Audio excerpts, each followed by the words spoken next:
A Latte Perspective with Kathy Durant and Juliana Tompkins, a mother-daughter podcast. Now we're going to move on to marriage. Okay, so Okay. what would you like to say about marriage?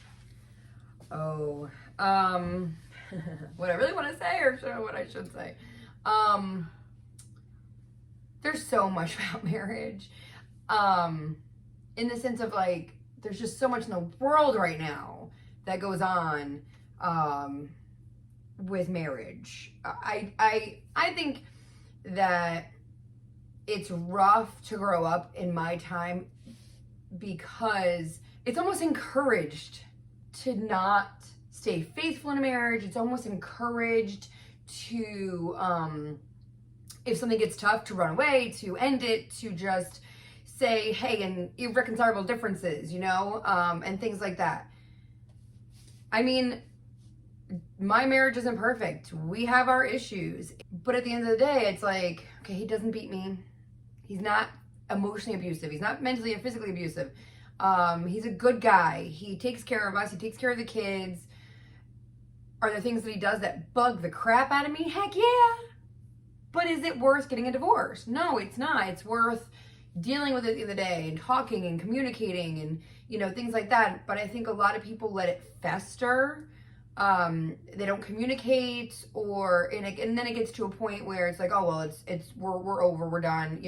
I can't go back. This and that. And they build the walls and things like that. But I just find that society these days is more about the failure than it is the, what am I looking for here? Like the success. Yeah. I was more like a conquer. I don't know why I was thinking about conquer, but like the conquering of the marriage and making sure like you stay together and whatever. The other thing is too, I feel like a lot of, older people stayed together a lot more. It was what they did. I think they may have found each other at first because they didn't want to get divorced. So like after the kids were growing up, then they, but there was a lot of people who also got divorced when the kids got out of high school and, whatever, because they never dated each other when the kids were little, or the kids were growing up, I should say. So they did become different people. When you have kids and I'm not the same person at 36 that I was at 20. I'm not the same person. I've grown up. I have different hobbies, different things, whatever. Point being that you have to date your spouse. In my opinion, date them, go on dates, take time for yourself. Don't just, and I think a lot of my generation, like the girls' trips. When you were growing up and having, there was no such thing as girls' trips. There was no such thing as taking time as a mom for yourself. I do believe that's a thing, back in parenting, that's a thing. Taking time for yourself so you can be a good mom, a good wife, a good husband. Tommy goes out on the race trips, things like that. Giving each other space to be yourself, coming back together, things like that. To me, I think that's what it is today. I think there's a lot of other stuff that goes on that's just a whole nother topic. But, I just find that society these days, Facebook being one of the biggest problems, because people find you on Facebook and then they're, oh, you were my high school, I loved you, and they're leaving their spouses to go to this person, and it becomes a whole thing. And they don't even know this person anymore. Right. And it's a whole thing, and I don't mean just high school, I mean anytime, college, an ex-coworker, whatever the case may be. But I've heard so many stories about marriages who broke up because somebody saw them on Facebook, made them feel good, they leave their spouse, and then they, and that's, so social media is a big thing too that affects marriages. Absolutely. And that's my take on it today. But and it's not just the connections on Facebook, it's the addiction to Facebook, Instagram, right. Twitter, which where you're constantly on your phone scrolling. Mm-hmm. There's no communication this way. Right. Truthfully, the biblical standpoint is that when you marry someone, two become one flesh. So the truth is that and I'm divorced and remarried. Right. So even though I divorced and remarried, in God's eyes, I was married to him, my first husband, and I should have been married to him forever. Right. The only reason God will give you biblical grounds for divorce is adultery. So I was released from my marriage for that. And so I'm in this marriage now. But spiritually, when you take two souls and you marry them and they have sex, then they are become one flesh. And that means that the Bible says what God has joined together, let no man put asunder, which basically means that Right. I don't care if you're not happy, Right. because I'm going to tell you right now, this is what God uses marriage for. Okay? This is what God uses marriage for, to hold a mirror up to you to show you your shortcomings. Okay? So your spouse, Yes, so true. your spouse is the one that's intimate with you, okay? And so all your friends may say, never tell you you're annoying, never tell you you're a control freak, never tell you your faults, because they like your faults, because they're not perfect either. Right. Now you get in with your spouse and you're in a 24/7 situation where things he does bugs the hell out of you, or things you do bug him. And the truth is that God uses that as a mirror to hold it up to you, so that the spouse says to you, well, you know, you do this. And you have a choice. You can say, yes, I do this, or you can be in denial and say, no, I don't. You're just crazy. And let me tell you that after 32 years this year of marriage, being in denial just prolongs the agony. Just prolongs the agony. It's better to take Right. what they say. Now, maybe what they say is not exactly what's going on, but it should be a warning sign for you to Right. say, I need to look inside myself and see what the problem is, because most of the time what you're presenting to someone has a root to it. It's not the surface reaction is not the reaction. It's not the problem. There's a root to it. Right. So God gives you a chance. The Bible says that iron sharpens iron. That means that he puts a husband and wife together so that they can become better, because when you're born and you go through your childhood, then there's things that happen to you that give you scars and hurts and offenses, and color your glasses so that you can't see that stuff for what it truly is. And God brings men and women together in marriage so that he can get you back to the form that he originally planned you to be. And that is everything the Bible says about you. You're fearfully and wonderfully made, that you are an overcomer, that you're brave, that you know, perfect love casts out fear, so you have no reason to be afraid. So he uses marriage as the tool to prune, to refine, to get you back to what his original plan for you was. And and this is what I know as sure as I'm sitting here, if you got married and you got to a certain point in that marriage and you quit and you got divorced because you hit a wall, I promise you the next time you get married, you're going to hit the same wall. Different person, maybe even different circumstances, but you're going to hit the same wall. And if you don't plow through that wall, you don't break down that wall, you don't fix yourself, and you quit, and then you go to the next one, I promise you that until you face the problem, you work on it, you make yourself better, and you hold on and work through that problem with that partner that loves you no matter what, then I promise you, you will hit the same roadblock. Divorce number 4, divorce number 5, I don't care what it is. You are going to hit and continually hit the same roadblock if you don't realize that this is an instrument that God uses to heal you from all past hurts, offenses, all of that. I mean, I just tell Tommy that I don't want to train a new one. Just kidding. No, seriously. I mean, that's a big part of it too. It's like when you bounce from person to person, it's like, I think people, when they do that, in my opinion, you're just trying to keep hiding what it is that is inside of you. Because, like, to me, like, Tommy puts up with all my craziness. Tommy puts up with my whims and my wanting to go on girls' trips, or, you know, whatever it is. Like, he puts up with that. You know, I say put up with, but you know what I mean? Like, you know, he lets me do. He doesn't try to stifle me. He doesn't try to not let me grow. He doesn't tell me no, like, you know, if I want to do something or if I want to try something new, stay at home with the kids or do this, you know, the podcasting. Like, he doesn't, you know, sit there and say, no, you can't do things or you can't grow. So then it's like, yeah, like we hit a roadblock or we hit, you know, I hit a time where I'm like, oh, I'm so frustrated or whatever. And then I think to myself, like, if I go try to find somebody new, like, I mean, one of these, you know, whatever out here, they might try to stifle me. Like, they might not be as supportive. You know, the grass is not going to be greener on the other side. It might be worse on the other side. And to me, it's just not even worth trying, because maybe somebody won't put up with my crazy as much as Tommy does, or you know, my idiosyncrasy. yes, those, because I have them. Well, when you said, I don't want to train another one, okay? Well, right. But listen, that's exactly what the purpose of your marriage was. When you started out, you and Tommy were two individuals, and now Right. you've gotten so that you walk together. Like you could do a 3-legged race together, because you could tie your legs together and you'd Right. be in pace together. Okay, so exactly what I was saying is that it's not that you don't want to train a new Right. one. You don't I want to just have made to a go joke. through all of those steps again with somebody new Right. when you just did all of that. Right. That's what I mean. Like And I it's don't, time you know. invested in it, and it's the brick walls coming down one brick Right. at a time. When you go into it with somebody new, you're gonna have to put all those bricks back up again, Right. because you don't know them. You don't really know if you can trust them with all your uglies. Yeah. And then you got to worry about, okay, so I have uglies. here's the I mean, walls, I'm and now got what do I pretty have to face, do? but I gotta, have uglies. yeah. So then I got to build all those brick walls up again, Right. and then I have to trust you, and you have to earn to take those walls down, bricks down one at a time. It's crazy. And it's taken Tommy, like, I mean, how long's it been now? What's the other? I'm not good with math. 12 years? I am good at math. I'm just kidding.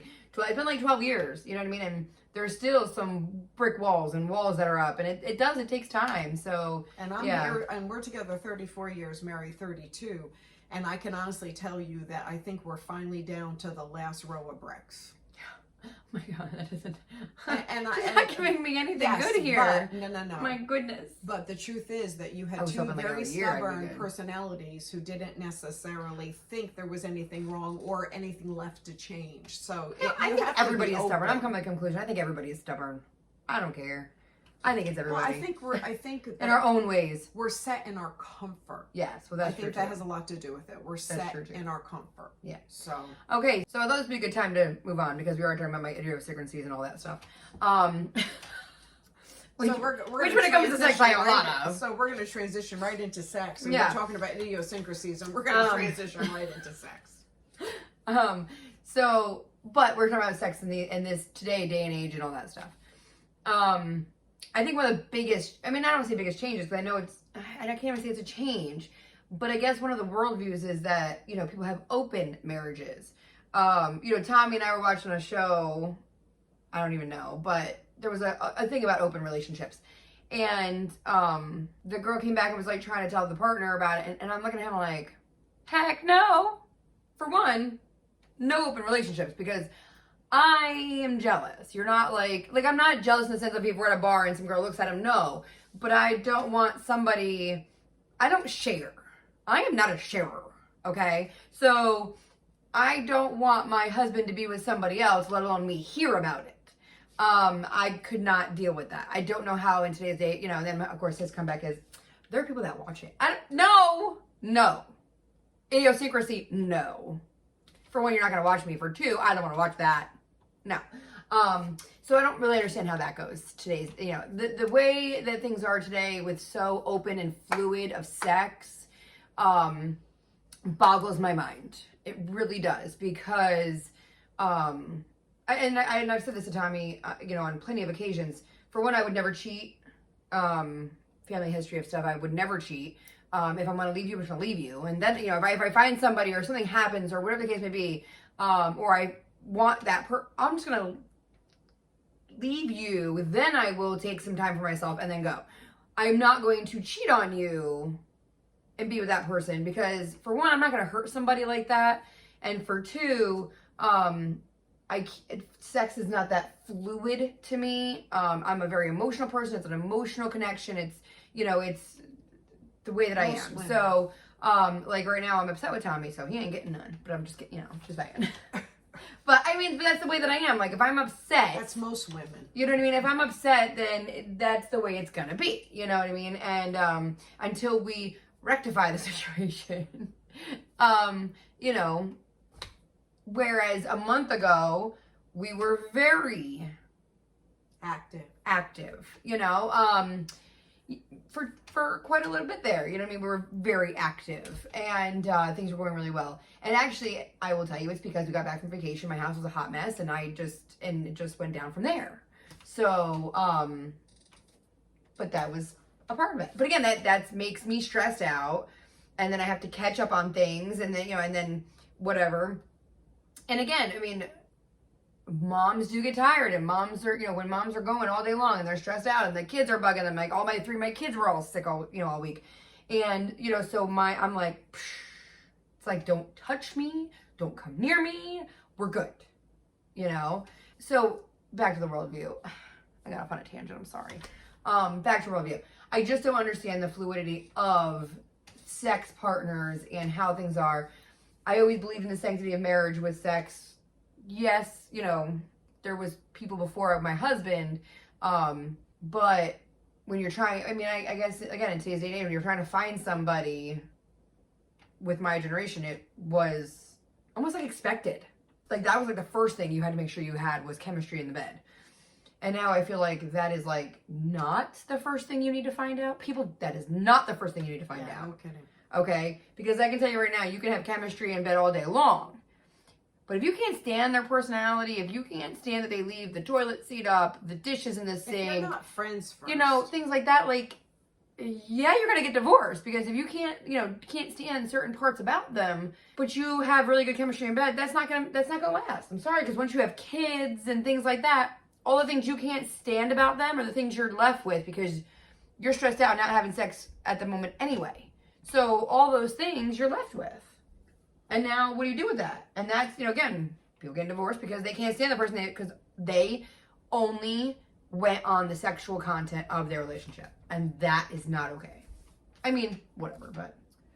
Well, and biblically speaking, and I learned this the hard way, so I'm not sitting here on the high pedestal. Oh, we're not preaching I am so not preaching, but I'm just telling you, I've learned, anything that I share with you is mostly because I've gone to the school of hard knocks and I've learned the hard way. I was with my high school sweetheart and that was the first one I ever had, and I got married and I had kids, and that didn't end the way, my fairy tale that I had thought it was going to end, or last or whatever. And then I remarried, and the truth is that I've had very few sexual partners, and I don't say that proudly or pridefully. I'm just saying that's how my life worked out. Right. But I will say this. I will say that biblically, God has reserved sex for the sanctity of marriage. Because every time you have sex with a person, your souls become one flesh. So you've merged souls. Right. So that means all the baggage that person had, and all the the people that they had sex with before you, and all the baggage that they had now comes into your soul. And so you are now contaminated. If the person you had sex with has depression, suddenly you can start being depressed. If that person is a pathological liar, you could start dealing with lying. If that person was an addict, then you could deal with an addiction. The truth is that it's a merging of souls. So when you look at the big context of actually what happens, God protected us by saying only do it in the sanctity of marriage, because two become one flesh. But let's get out of that a little bit and then talk about what God says about sex within marriage. I'm about to burst your bubble. I know. We've had this conversation. Actually, my husband should be thanking her because he's the reason he was getting it a lot a couple months ago. Just saying, because we had this conversation. The truth is that biblically, the way marriage is designed and the way God puts the rules in place to protect marriage and to protect the bond of marriage is that whether the woman really feels like she's in the mood or not, you are there as the helpmate to your husband, and that's a part of that. Now, before everybody gets absolutely crazy and feminists, we're not looking for that. Yeah. Okay. I mean, so this is not men can do whatever they want. Feminist thing. No, this is based biblically, just because we are trying to get out there, like why God has intended for us to, mate and be the way that we are. Okay, so I'm going to give you a secret. I've been married 32 years, and I want to give you a little secret about men. Men's currency, there's 3 things that are men's currency: respect, at home, and in public. You disrespect a man in public, you make fun of him, you tell stories about him to get a laugh about how he didn't take the garbage out, or whatever that is, that's disrespect. So you are to respect your husband in public and in private. Okay, the second thing is sex. Okay, I am here to tell you that if a man gets the sex that he wants, he will do whatever you want him to do. And we're not saying manipulation and here. We're just exactly, because that's not what I'm talking about. Right. Men's currency is respect, sex, and dinner on the table. Okay, that's it. They're so simple. They're such simple creatures.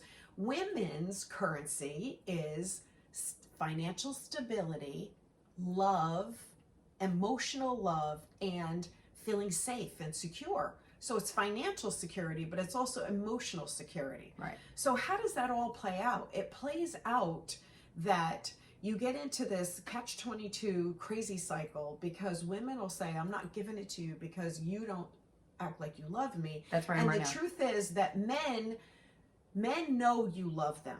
They don't really, it's not that they don't care that you love them, but what really toots their horn, puffs up their chest, and like throws their shoulders back is, my wife respects me. She respects the decisions I make. She trusts me to run the family. She trusts me to do it. It's respect. And the sex part of it is that men equate sex with love. Women equate love with emotional intimacy, sharing, affect. Some women and feeling secure. right, but some women like the touchy feelies. Some don't really care about that. But it's that emotional connection. It's the intimacy. Right. It's tell me what's on your mind. Tell me how you're feeling. Men won't do that, and I'm here to tell you, men won't do that unless their needs are getting met. Now, please hear me loud and clear. I understand that you're going to say in the comments, but he's not doing this, he's not doing that. Right. Why should I reward him? I'm here to tell you that God put this formula in place because it works. Right. And it does. Okay? And it does. It works. My husband vacuumed more last month. I need to get back to it. Good God. Yeah. Maybe my bathroom will get cleaned. But the truth is, just let me wrap this up and then we can go on. I do want to say one thing though. So in this whole context of everything, I mean, what she's saying is basically we give sex to the man and he'll do things, whatever.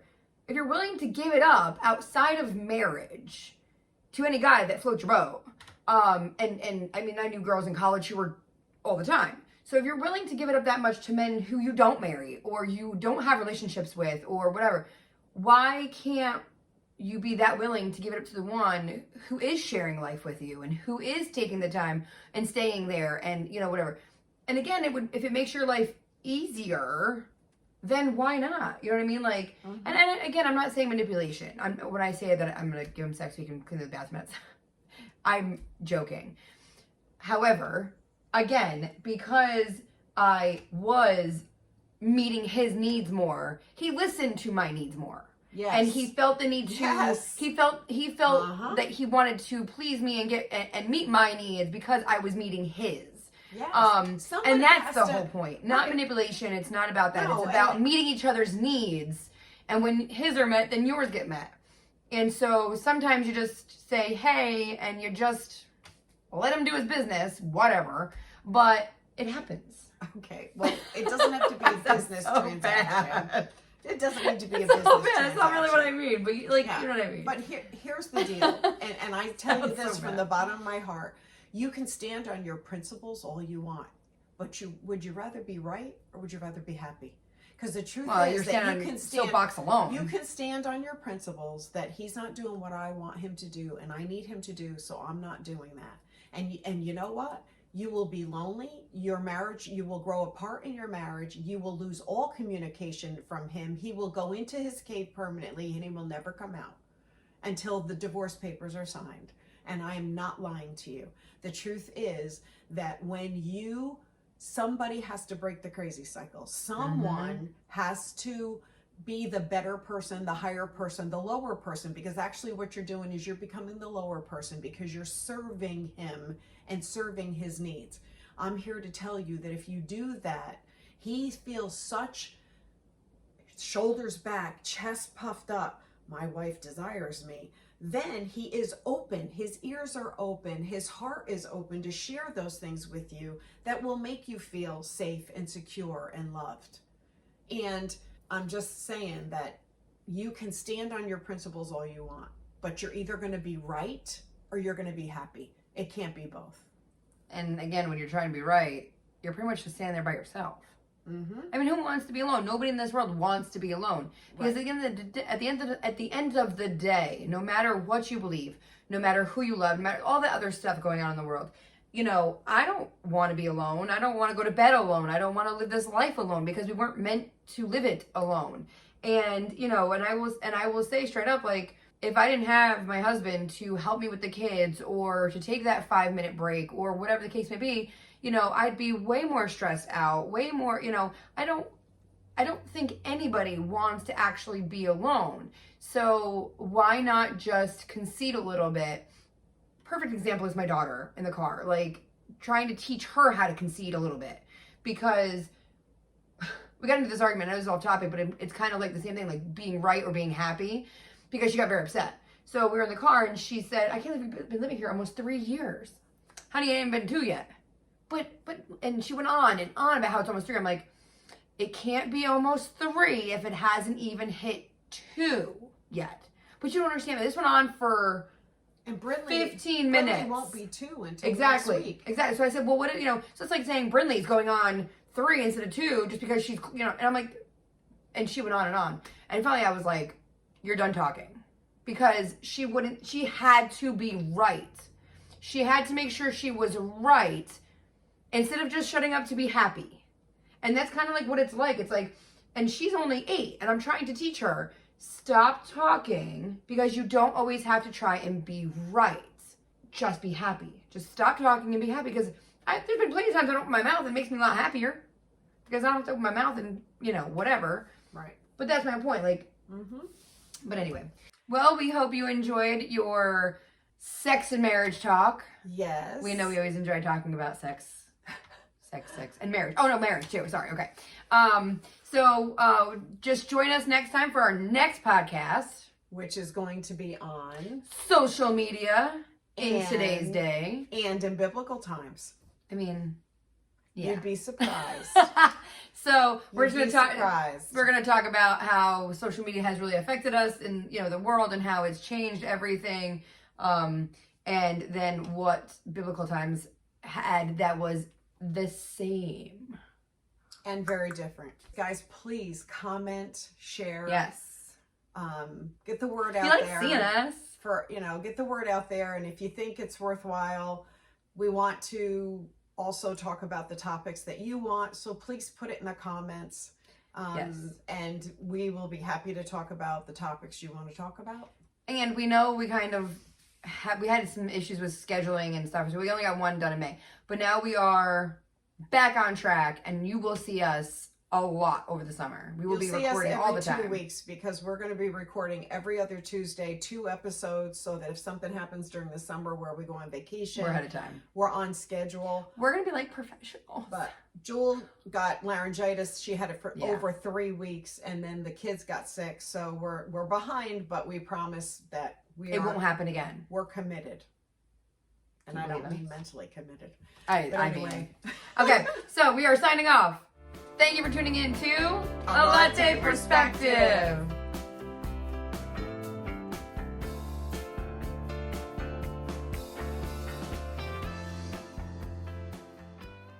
Just want to let you know that everything we talk about is my worldview, its opinion. So there's no fact checking, nothing like that. However, what Mom talks about, there can be fact checking. So we're going to put all the scriptures, anything she talks about, what she's referring to, in the description below. So if you have any questions, if you want to ask a question, or look it up yourself, it will be in the description below. And that way, we don't have to worry about reading it on camera. And if you have, and you want to read it, you are way more than happy to go and read it.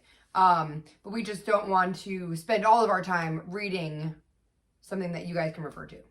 Yeah, because it's kind of better if you do your own research, because God gives different revelation to everybody. Like, you can take one verse and read it 10 times and get 10 different revelations. Just me by myself, let alone somebody else doing it. Yeah. So that's what we're going to be doing for you guys. Thanks so much for tuning in. We'll see you soon.